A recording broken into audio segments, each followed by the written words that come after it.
رد فعل نجوم العرب والمشاهير بعد فوز المنتخب المغربي.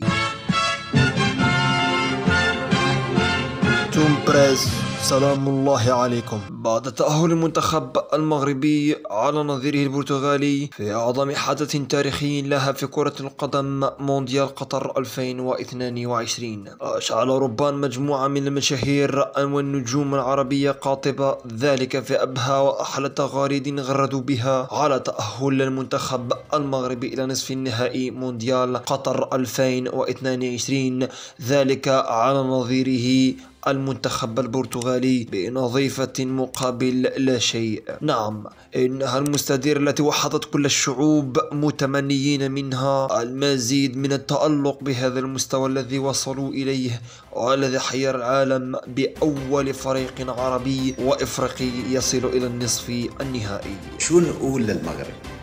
ما بعرف شو نقول.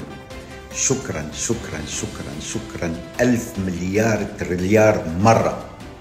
لك لو شفتوا الفرح بعيون الملايين، ملايين منهم ناس مش عرب واقفين مع المغرب، شوفوا الفرحة، انكم ترسموا فرحة بقلوب شعوب ملايين. كتر خيركم يا أسود الأطلس، كتر خيرك يا وليد، كتر خيركم يا نجوم 1-1-1-1، كتر خيرك يا مغرب اللي طلعتي هيك منتخب بيرفع الرأس. أنا مغربي ورح ضل مغربي حتى آخر يوم بعمري، لأنه المغرب بيرفع الرأس، وارفع رأسك أنت مغربي. ألف مبروك للشعب المغربي وألف مبروك للمنتخب المغربي بهذا الإنجاز العظيم، هيدا الإنجاز التاريخي يلي عم بيحققه المنتخب المغربي. الله يوفقكم، كأنه لبنان ربح. ألف ألف ألف مبروك. وائل جسار.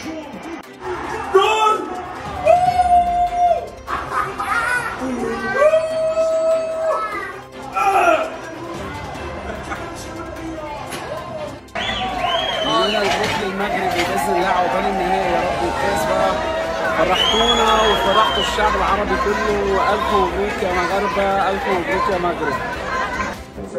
مبروك للمغرب، عدنا اعصابنا بس بالاخير ربحتوا. الف الف مبروك للمغرب وللعرب، مبروك مبروك. مبروك يا جماعه للمغرب، الف مبروك لاخواتنا في المغرب، ويا رب يا رب يعني الحلم عمال يكبر، يا رب المغرب تاخد كاس العالم يا رب. باي باي رونالدو، باي باي تيرم تارم، اغنيها لك ازاي تيرم تارم، المغرب يا حبيبي.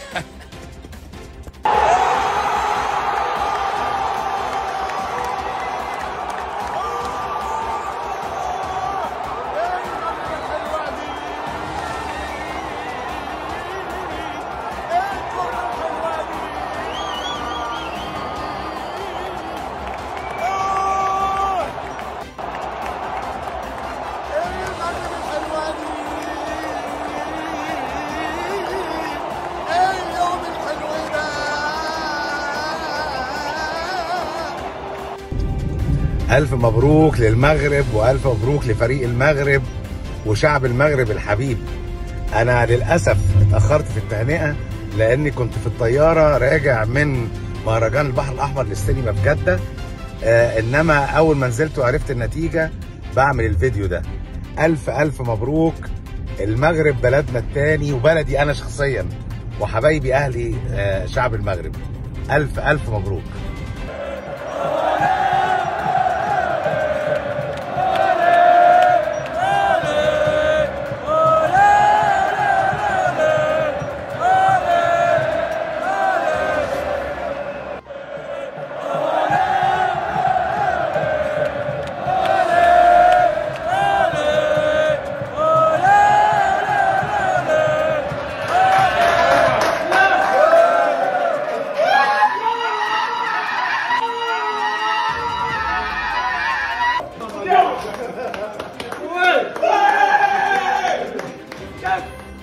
إن أعجبك الفيديو لا تنسى الإعجاب والاشتراك في القناة.